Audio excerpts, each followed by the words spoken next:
Assalamualaikum warahmatullahi wabarakatuh.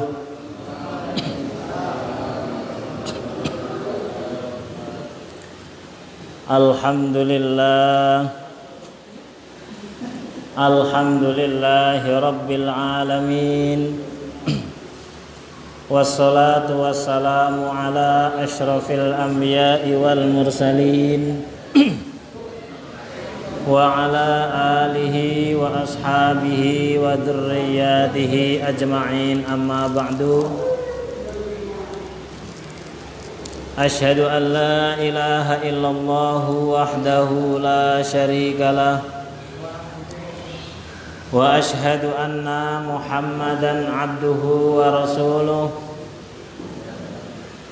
Allahumma salli ala Muhammad wa ala alihi wa ashabihi wa dzurriyyatihi ajma'in, amma ba'du. Faqala Allah ta'ala fil Qur'anil Karim, Bismillahirrahmanirrahim. Qad aflaha ma tazakka wa dzakara isma rabbih fasalla. Al-ayah. Shadaqallahul azim.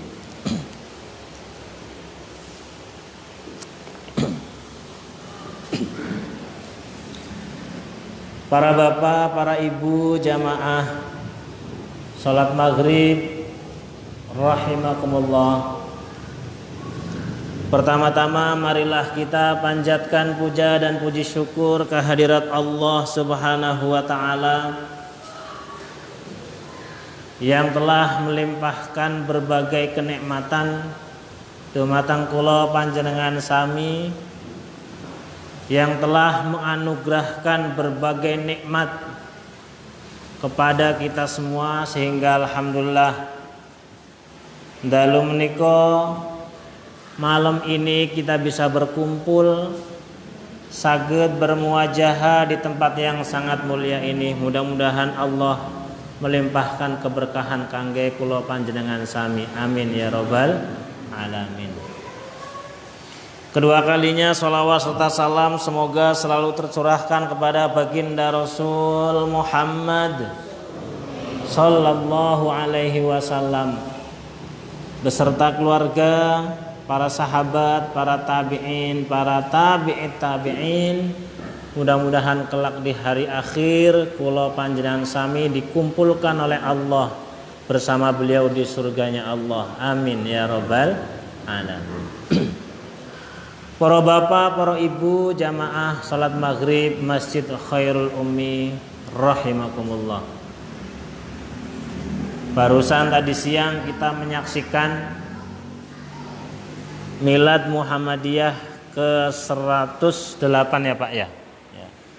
Ke 1 abad, 8 tahun ungkapan gembira khususipun kangge keluarga besar warga Persyarikatan Muhammadiyah sebagai wujud syukur nikmat atas anugerah usia yang ke 108. Kira-kira kalau 108 itu dihadiahkan untuk manusia, kira-kira masih banyak nggak Pak yang usianya 108? Ibu, ada keluarga yang usianya 108 tahun?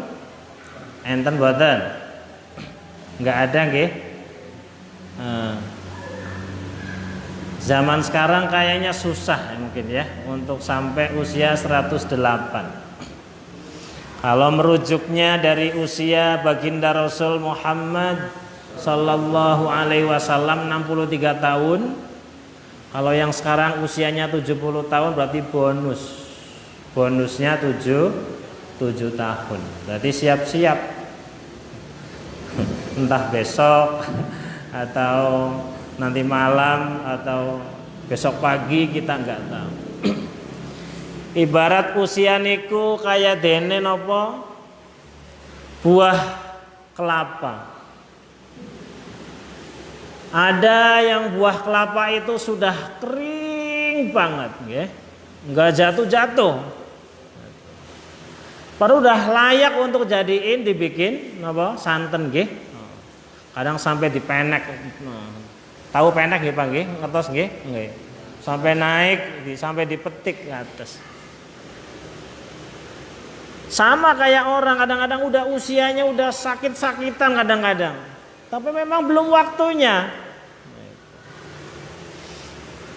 Udah setiap hari aduh, bahkan sampai kadang-kadang keluarganya sudah pada nyerah, sudah pada pesimis. Aduh, udah pada nyerah ya Allah. Makanya kata Rasul itu, jika ada salah satu keluarga yang sudah lama kita urus sakit-sakitan, ada satu doa kata Rasul itu, ya Allah, jika kesembuhan itu terbaik untuk beliau maka cepat sembuhkanlah. Ya Allah, jika kematian itu terbaik maka anugerahkan kematian yang husnul khotimah. Ini ada doanya Pak. Bukan berarti kita mendoakan mati, gimana? Hadirin yang berbahagia, melihat tadi acara milad yang begitu bahagianya, begitu luar biasanya, maka pada malam hari ini saya ingin sedikit mengkaji tentang istilah-istilah bahagia dalam Al-Quran. Para bapak, para ibu rahimakumullah. Ibu, kira-kira bahagia dengan senang niku sami mboten? Sami napa benten? Bahagia dengan senang itu sama atau beda? Nah, bedanya apa Bu? Kalau bahagia napa?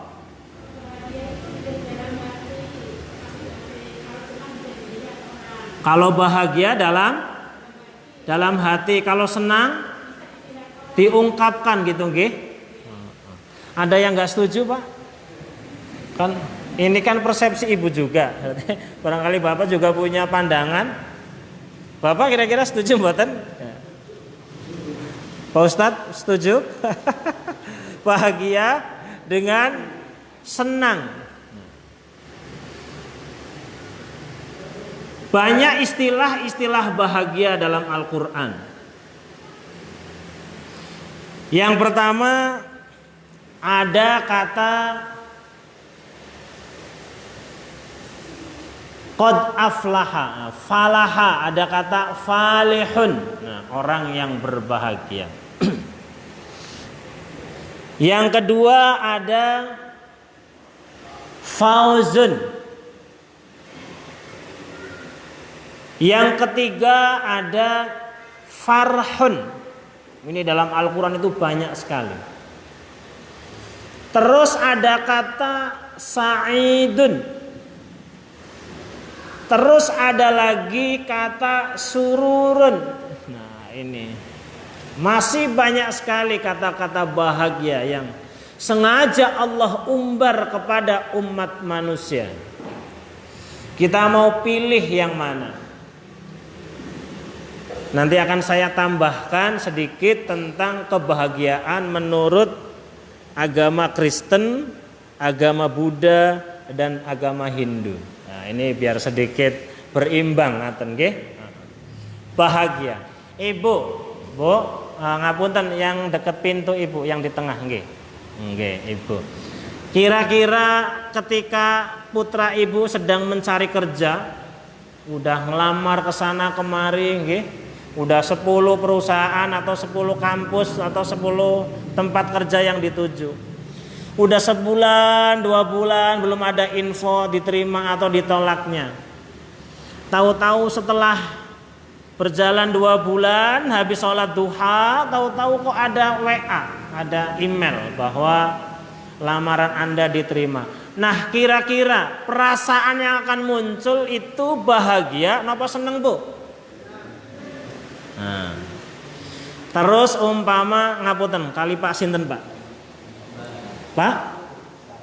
Pak Sabar nggih.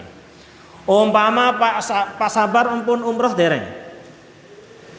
Ampun umroh dereng. Sampun umroh napa dereng? Udah umroh belum? Udah berapa kali Pak? Sekali. Yang belum umroh sinten? Alhamdulillah. Kali Pak sinten Pak ngapunten? Mbah Hadi nggih. Saya doakan umroh nggih Pak nggih. Umpama Mbah Hadi itu belum pernah terbayangkan dalam hidupnya itu boro-boro buat umroh, buat beli mobil aja belum pernah terbayangkan. Nggih. Tahu-tahu PRM atau takmir Masjid Khairul Ummi karena sudah ngitung daftar hadir jamaah ternyata udah 150 kali hadir pengajian hari Ahad ini Pak Sayuti. Nggih. Tahu-tahu ada perwakilan Pak Sayuti ke sana mewakilkan. Datang ke rumahnya Mbah Hadi, datang ke Mbah Hadi. Mbah Hadi mulai besok pakaiannya masukin ke koper. Pasti nanya, mau ngapain gimana? Mau ngapain? Masukin koper, koper aja nggak punya. Sekarang Mbah Hadi sana pergi ke Malioboro Mall. Mau ngapain? Beli koper. Tambah keder juga, gimana? Dikasih duitnya, silakan berangkat beli koper. Yang penting kira-kira cukup buat pakaian Mbah Hadi selama 2 minggu. Emang mau kemana? Mau dideportasi kemana? Mbah Hadi insya Allah mulai bulan depan akan diberangkatkan umroh oleh Masjid Khairul Ummi. Gratis bolak-balik plus uang dapur selama ditinggal umroh. Nah kira-kira Mbah Hadi niku seneng apa bahagia? Seneng. Kira-kira purun buatan umroh Mbah Hadi? Purun nggih? Optimis nggih Pak? Doa insya Allah mangke, doa maring Allah Subhanahu wa taala wasilahnya Pak Sayuti insya Allah nggih diusahakan bagi jamaah yang istiqomah. Amin ya robbal alamin. Ungkapan rasa bahagia dan senang. Nah kata Allah Subhanahu wa taala, Bismillahirrahmanirrahim, qad aflaha man tazakka. Ini dari kata bahagia yang pertama. Makna bahagia, istilah bahagia dalam Al-Qur'an adalah aflaha. Siapa yang bahagia itu? Qad aflaha man tazakka. Orang yang bisa meraih kebahagiaan adalah orang yang senang mensucikan diri. Nah kira-kira umpama ada orang yang berdoa setiap hari berdoa sama Allah, ya Allah saya punya anak ini baru nikah udah punya anak yang sudah nikah kurang lebih 10 tahun belum diberi kesempatan untuk bikin gubuk. Orang tua bapaknya ibunya tahajud setiap malam gak pernah putus, ya Allah tolong bukakan keran-keran rezeki ya Allah kangge putra kaula ya Allah. Semoga cepet bisa bikin gubuk. Tahu-tahu ada rezeki. Kira-kira senang badan? Senang napa bahagia? Kira-kira senang napa bahagia? Nah, ini nanti bisa buka di kamus nggih. Nah kalau kata Abraham Maslow itu orang yang bikin contoh kayak sandang, pangan, papan itu ketika kita sudah terpenuhi bikin kita seneng apa bahagia? Pengen belanja duitnya cukup, pengen beli beras duitnya cukup, mau beli ikan duitnya cukup. Kira-kira yang dirasakan seneng apa bahagia? Dalam teks psikologi bahagia di sana itu ada satu perasaan yang muncul tadi sudah disebutkan. Biasanya itu dimunculkan dengan satu mimik. Nah, mimik itu apa ya? Kayak semacam gerakan tubuh, bahasa tubuh. Bisa tersenyum, bisa pokoknya seneng lah hawanya dia itu kalau lagi bahagia. Ya. 5 kebutuhan dasar kata Abraham Maslow itu yang bikin orang itu senang. Yang pertama adalah kebutuhan jasmani. Umpama panjenengan mau lebaran, tahu-tahu biasanya sebelum Covid itu dapat THR-nya itu cuma 1 kali gaji, tahu-tahu dapatnya 3 kali gaji. Kira-kira bahagia apa senang? Senang. Yang biasa ngurusin masjid niki sinten? Sinten namanya siapa? Ada nggak yang biasa ngurusin? Pak Hati nggih? Umpama biasanya sebelum Covid itu kalau mau lebaran dikasih berasnya 1 karung, tahu-tahu mulai lebaran berikutnya dikasih 3 karung. Kira-kira Mbah Hati seneng apa gembira? Nah, ini yang bikin senang kata Abraham Maslow itu yang pertama adalah kebutuhan jasmani atau yang disebut dengan fisiologis, kebutuhan jasmani. Yang kedua, nah kebutuhan jasmani itu apa aja? Ya seperti halnya baju. Orang kalau pakai baju itu, apalagi bajunya mahal ya, apalagi umpama pakai jam yang mahal itu dilalah Bu. Orang kalau lagi pakai jam mahal itu biasanya dilalah tangannya yang biasanya diem, pengennya ngaten, nggih mboten? Apalagi pakai cincin segede pelek motor umpama nggih. Ibu-ibu biasanya. Yang biasa jalannya begini, jalannya punya begini kayak aduh kayak itu ya. Refleks itu ngaten biasa. Karena ada satu overacting rasa senang. Nggih. Nah, nanti senang itu apa, bahagia itu apa, nanti akan kita bahas di belakang. Para bapak, para ibu rahimakumullah, ini yang pertama adalah qad aflaha man tazakka. Orang itu bakal seneng nalikane ketika mau mensucikan diri. Maka tadi kata Pak Ketua Pimpinan Pusat Muhammadiyah, kata Pak Haidar Nasir, merasa bahagia, merasa gembira ketika Muhammadiyah itu bisa memberi. Ketika Muhammadiyah itu bisa memberi kepada orang yang butuh dengan Muhammadiyah. Siapapun itu, entah itu muslim atau non muslim, ya. Katanya Muhammadiyah itu senang ketika memberi.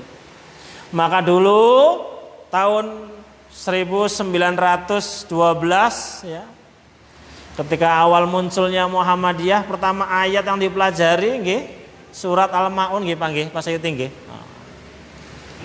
Katanya itu udah hafal, masih dipelajari aja masih bolak-balik. Ternyata Muhammadiyah itu akan merasa bahagia, bukan senang, bahagia, akan merasa gembira ketika bisa memberi. Gitu nggih? Nah, qad aflaha man tazakka. Ini makna bahagia yang pertama adalah kata aflah. Ayat lain banyak yang menjelaskan tentang arti kebahagiaan bagi manusia. Tinggal kita pilih pengen bahagia dari sisi yang mana. Rasul ketika jalan di pasar ya, ada orang buta di sana. Nah, ketika Rasul datang itu orang butanya bilang begini, saya tuh paling benci sama Muhammad. Tahu-tahu ada yang nyuapin, ngaten nggih. Setiap kali ngomong benci dengan Muhammad, nah beliau ada di situ. Ya, singkat ceritanya, pokoknya judulnya seringkali setiap sore itu nyuapin orang yang buta tadi, yang pengemis di pojok pasar. Ya. Singkat cerita, beliau itu wafat. Ada sahabat Abu Bakar lagi jalan, dia menyebut Muhammad pokoknya. Itu ya. Dan seterusnya. Ternyata orang yang dibenci justru sering memberi. Coba bayangkan kayak jenengan umpama ada orang yang menzolimi, tahu-tahu ketabrak mobil, kira-kira kita ngomong apa? Puas. Gimana? Ente sih. Para bapak, para ibu rahimakumullah. Syarat untuk bisa menggapai bahagia dalam Al-Quran. Yang kedua ada ayat lain, Qad aflahal mu'minun. Berbahagialah bagi orang-orang mukmin. Siapa yang orang mukmin yang berbahagia itu? Ketika sholatnya khasyi'un. Ketika mampu sholatnya itu tidak merasa dilihat oleh orang lain. Ketika merasa sholatnya itu nyetrum dengan Allah Subhanahu wa ta'ala. Nah, cuma biasanya kalau kayak kita itu bahagia itu ketika dengan urusan dunia. Nggih mboten? Belanja seneng sekali. Kalau udah urusan dunia itu udah pasti. Maklum, namanya juga manusia. Wajar namanya manusia. Bisa belanja, bisa bayar sekolah buat anak, seneng dan seterusnya. Oke, biasanya, oke. Nah, ini. Nah, kadang-kadang rasa bahagianya itu terbatas. Nah, ini. Jadi, nanti bedanya antara senang dengan bahagia, dengan gembira, nanti bisa di sini bisa kita pahami. Nah, yang namanya senang itu biasanya cepat selesai. Saya seneng banget kalau ngeliat film itu. Nah, kalau filmnya sudah selesai, sudah tamat, senengnya jadi hilang. Saya tuh seneng banget sama apa namanya ini? Donat. Nah, kalau donatnya sudah habis ya senengnya selesai. Umpama Mas Sinten Mas namanya? Khairul. Mas Khairul lagi seneng HP Samsung umpama, okay? Pas HP-nya jatuh lagi wudu lupa naruhnya di saku sini, plak jatuh, plus CD-nya LCD-nya sama touchscreen-nya mau ganti nggak punya duit, nggak diganti butuh, yang tadinya seneng jadi hilang. Jadi antara hilang dengan bahagia beda tipis. Maknanya hampir sama. Nah, biasanya kalau bahagia itu lama dia itu. Hilangnya lama bahagia. Nah, kalau senang itu musiman. Nah, ini senang. Qad aflahal mu'minun. Nah, orang-orang mukmin ini akan merasakan tingkatan bahagia ketika dia bisa merasakan keindahan dalam sholatnya. Sholatnya bisa khasyi'un. Nah, ini makna khusyuk juga beda-beda ini ya. Nah, makna khusyuk. Kalau sahabat Umar bin Khattab memaknakan khusyuk itu ketika Anda ditusuk itu tidak kerasa. Ketika Anda sholat terus ditusuk itu nggak kerasa. Dipanah, jret itu nggak kerasa. Nah, beliau itu justru ketika perang kena panah, nusuk di belakang, tolong cabut ketika saya sedang sholat. Nah, kira-kira kayak jenengan kalau lagi sholat ngapunten Pak umpama bawa HP atau bawa apa gitu ya. Pas HP-nya bunyi kira-kira pikirannya kemana Pak? Macam-macam. Dan biasanya kalau lagi sholat sesuatu yang lupa itu jadi ingat. Nggih mboten?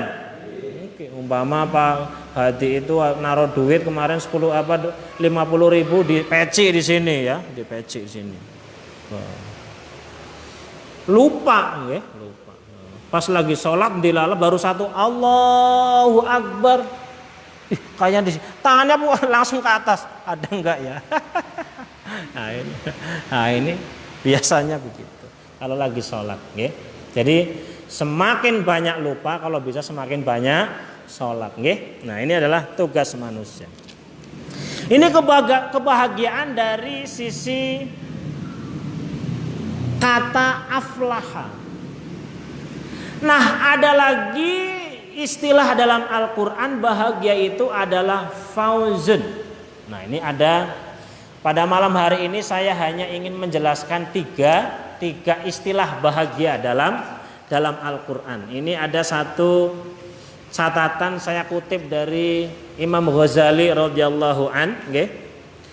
Ada 3. Jadi yang pertama adalah falihun. Yang tadi sudah saya sebutkan bahwa yang namanya bahagia dari aspek falaha itu adalah kebahagiaan dunia dan akhirat.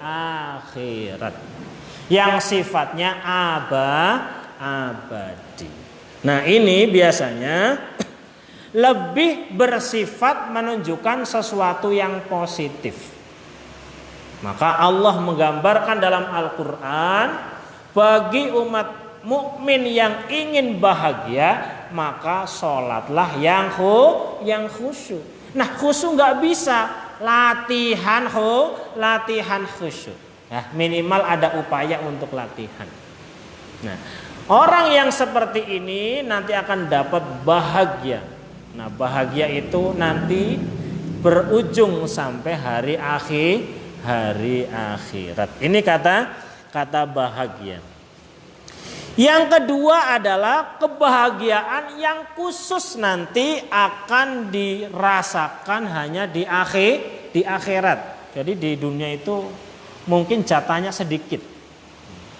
Itu namanya fauzun. Ya. Nah, dalam Al-Quran, qad faza manit taqwa. Orang-orang itu akan beruntung, akan berbahagia bagi yang bertakwa. Para bapak, para ibu, nah jenengan biasanya kalau dapat hadiah seneng mboten? Ibu, menawi angsal hadiah seneng mboten? Nah, pasti seneng.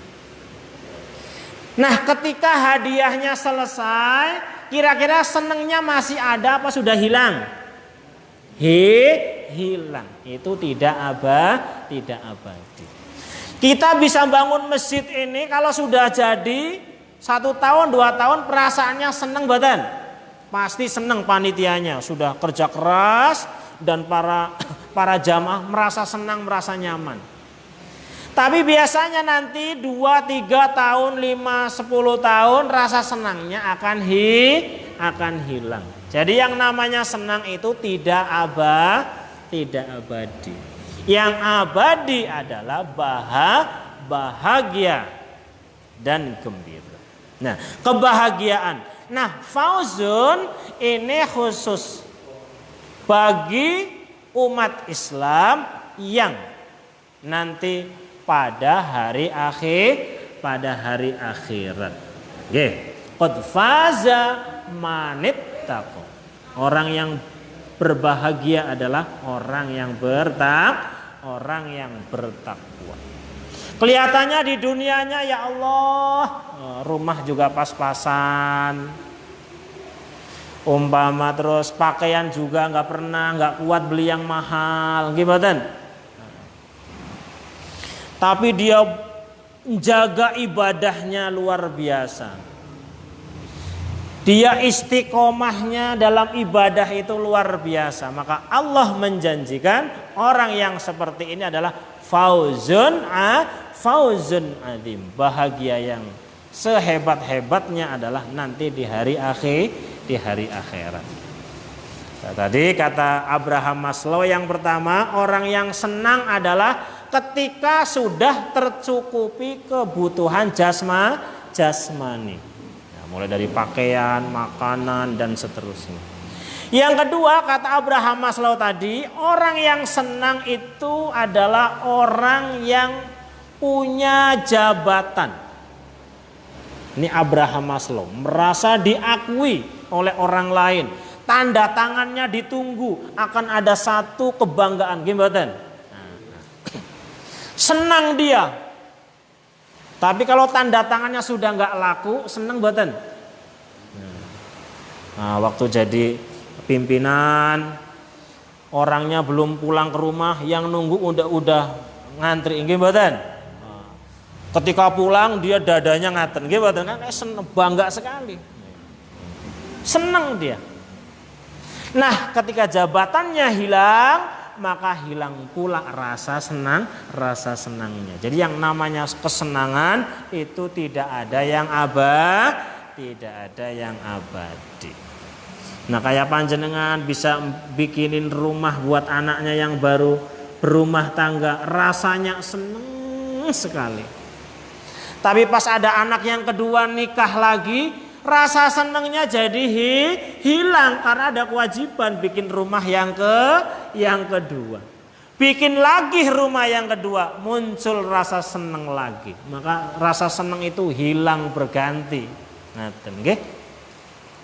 yang abadi kata Allah Subhanahu wa taala, qad aflaha man tazakka. Qad aflahal mu'minun. Berbahagia bagi orang-orang mukmin ketika mampu menjaga sholatnya, ketika mampu menjaga ibadahnya, dan seterusnya. Para bapak, para ibu, jamaah rahimakumullah, ada isanya jam berapa Pak? 5.5. Oh 5.5 ada. Nggih.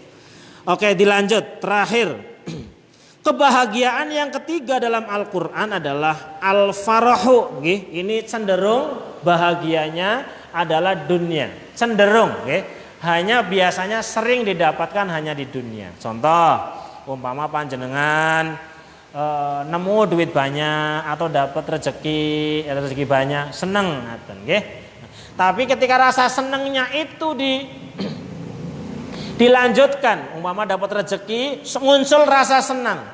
Nah, rezekinya dilanjutkan untuk sedekah, nanti Allah akan menggantikan rasa senangnya menjadi bahagia yang abadi.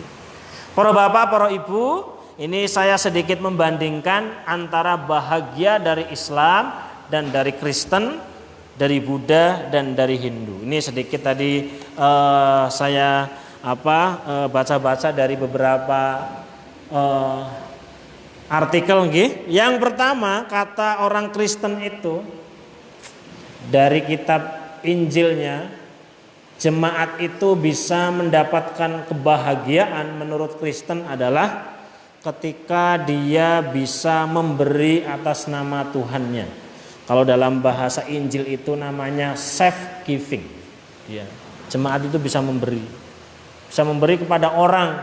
Saya umpama memberi atas nama Yesus. Nah, dalam kitab Injil orang yang seperti ini dalam Kristen termasuk orang yang bisa meraih bahagia. Yang kedua, bahagia menurut agama Buddha. Dia mengatakan, jika Anda ingin bahagia, orang yang bisa merasakan bahagia bagi penganut Buddha ketika dia mampu menjinakkan rasa keinginannya. Keinginannya bisa dipres, ngaten nggih, nggih mboten? Ibu kira-kira banyak keinginannya atau banyak kebutuhannya, Ibu? Ibu lebih banyak keinginannya apa kebutuhannya? Keinginan. Nah, dalam tradisi Buddha, ketika mampu mempres keinginannya, nafsu untuk keinginannya, nanti kelak di apa istilahnya kalau di Buddha itu, nanti di hari akhirat itu hari apa itu ya? Itu nanti dia akan dapat kebahagiaan. Nah, yang ketiga, 5 menit lagi ada dari agama Hindu. Agama Hindu itu ada 4 macam bagi orang yang bisa mendapatkan kebahagiaan. Nih umat Hindu. Yang pertama itu namanya asanti. Ada istilah asanti dalam agama Hindu itu orang yang bahagia ketika dia bisa menghilangkan sifat serakah. Artinya bisa memberi ya, enggak merugikan orang lain, serakah nggih. Nah, ini dalam agama Hindu dia akan mendapatkan yang namanya kebahagiaan. Yang kedua, ini istilah Hindu itu rada susah.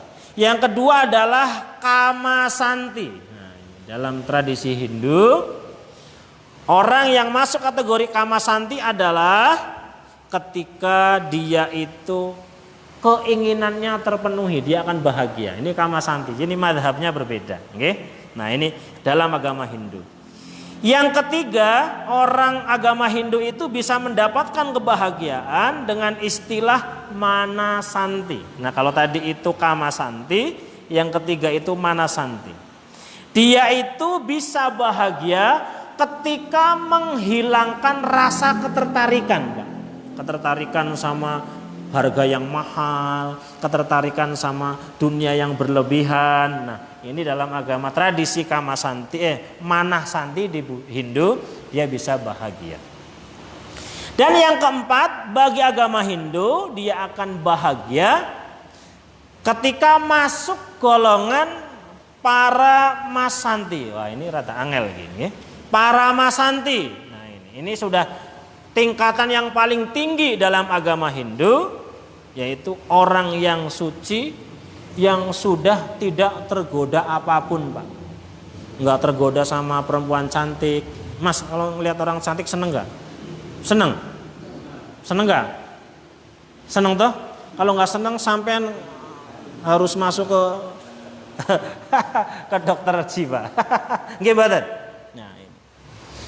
Nah, kita ngelihat duit banyak seneng, lihat baju baru itu seneng. Nah, orang agama Hindu golongan para masanti, dia sudah dihilangkan, sudah dibersihkan istilahnya dari godaan-godaan apapun, termasuk ketertarikan yang namanya dunia.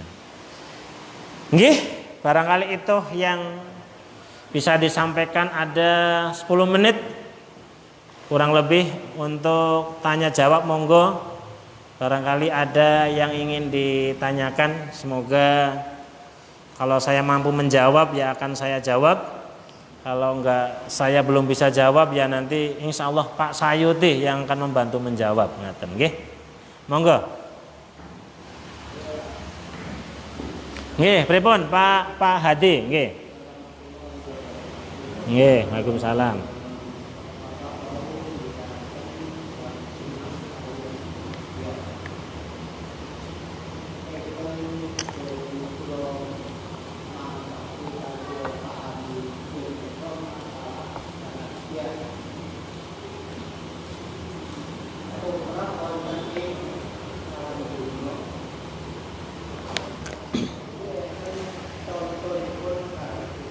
Nggih.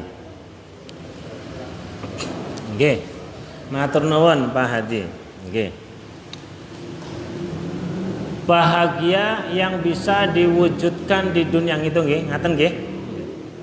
Kayak tadi Pak Hadi itu berdoa terus, ya Allah, semoga bisa ziarah ke makam Rasulullah di sana dengan umroh atau haji, ya Allah. Tahu-tahu Allah mengutus Pak Sayuti datang tenggriane panjenengan, Pak.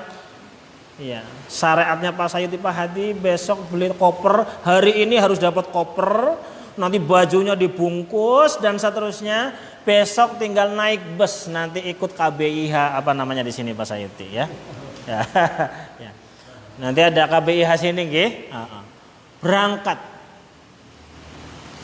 Nah, di situ rasa bahagia, senang, pokoknya rasa senangnya sudah kumpul. Maka kata Allah, Rabbana atina fid dunya hasanah. Nah, bahagia di dunia yang bisa dirasakan ini tadi belum sempat dijelaskan memang karena saking banyaknya. Nah, salah satu bahagia adalah hasanah, ada hayatan thayyibatan dan seterusnya.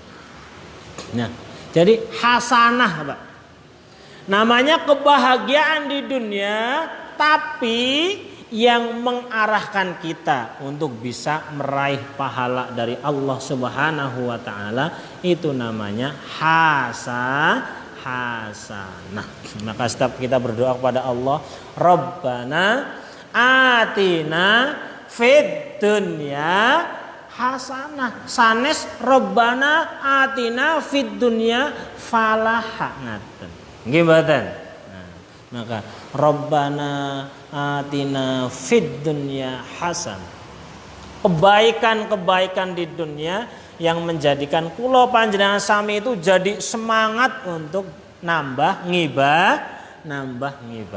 Itu namanya hasanah. Contonipun wau panjenengan berdoa sama Allah pengen umroh, tahu-tahu ada yang memberangkatkan umroh, itu namanya kebaikan yang membahagiakan. Nggih mboten? Nah, enten malih, ngaten nggih Pak Hadi nggih. Udah kalau nggak puas mangke insyaallah Pak Sayuti bakal nambah jawaban ngaten nggih. Monggo enten malih. Nah, monggo Pak. Sekaligus mohon izin niki kula teng mriki niki Pak.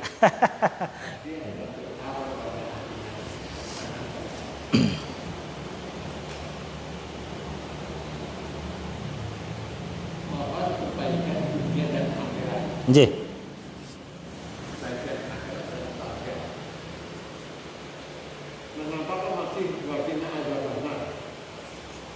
Nggih, ngaten. Nggih. Kali ngapunten kali Pak sinten, Pak? Pak? Pak Sugi nggih. Matur nuwun, Pak. Nah, ini nanti saya buka kamus malih mangke nggih. Nggih. Nah, kenapa ditentukan ada dua dalam doa Rabbana atina fid dunya hasanah wa fil akhirati hasanah. Nah, ada satu alasan kenapa Allah itu menentukan setiap kehidupan ini agar manusia itu ada upaya. Ada upaya untuk mendapatkan kebahagiaan melalui tabungan-tabungan kebaikan-kebaikan. Nah, tabungan kebaikan yang bisa menghadirkan kebahagiaan dalam Al-Quran disebut dengan hasanah. Jadi biar ada usaha. Ibarat manusia itu kalau kita ke anak itu jangan disuapin terus. Nah, biar dia ada kemandirian untuk bisa memilih jalan hidupnya. Kadang-kadang di dunia ngapunten nggih, dia tidak kurang, ibadahnya rajin, zakatnya nggak pernah kurang, bahkan di atas haulnya, di atas batas minimalnya. Kalau mama zakat emas itu minimal itu bisa mengeluarkan itu kalau sudah punya 93,6 gram. Nah, dia baru punya 2 gram saja, 1 gramnya dizakatkan. Tapi kadang-kadang kita belum tahu akhir hidupnya kita husnul khotimah atau su'ul khotimah. Nah, ini kita juga nggak tahu. Maka ada upaya terus. Nah, ini kronologis ayat. Istilah hasanah. Agar kita berupaya ikhtiar. Nah, ikhtiarnya manusia adalah selalu menggantungkan hati kita kepada Allah Subhanahu wa ta'ala. Maka kata Rasul, hati yang akan berbahagia adalah qalbun muta'alliqun bimasajid. Nah, itu katanya hati yang akan selalu hidup. Kan ada hati yang mati konon katanya nggih. Hati yang akan selalu hidup adalah hati yang selalu ngikat dengan masjid. Orang kemana-mana kalau ada adzan pasti yang dicari adalah masjid. Nah, ini biasanya. Terus orang kalau mau nyari rumah, saya mah yang penting kalau dekat masjid. Ada yang begitu nggih Pak nggih? Ya. Minimal manfaatnya banyak kalau rumah samping masjid itu, dekat masjid itu. Kalau rumah kehabisan air, nggih mboten? Bisa minta air ke masjid. Umpama mau sedekah keder kemana? Sedekahnya ke masjid. Saya kira ngaten nggih Pak nggih, mudah-mudahan barangkali belum puas ya, saya kira mudah-mudahan tidak puas ya. Sehingga ilmu itu harus tidak puas. Ya, nanti kurang lebih ada 12 ya, ada 12 macam yang namanya kebahagiaan dalam Al-Qur'an. Nah, ini baru 3 tadi yang sedikit saya haturkan, sedikit dari pendekatan tasawufnya Al-Ghazali. Nah, insya Allah untuk lebih leluasa besok ya, barangkali yang nyanding radio RRI besok insya Allah saya ngisi di radio RRI Yogyakarta, materinya tentang mengelola kebahagiaan dan cobaan menjadi penyemangat ketaatan. Oke, insya Allah melanjutkan dari sini, mudah-mudahan lebih sedikit panjang materinya. Barangkali itu Pak Sayuti udah mau isya. Para bapak, para ibu, mekaten yang bisa saya sampaikan. Kalau ada kekurangan dan kekhilafan itu datangnya dari kekurangan saya pribadi. Jika ada kelebihan, ada sesuatu yang menjadikan kita paham, itu pasti datangnya dari Allah Subhanahu wa taala. Barangkali itu yang bisa saya sampaikan, kurang lebihnya mohon maaf. Astaghfirukum fastabiqul khairat. Wassalamualaikum warahmatullahi wabarakatuh.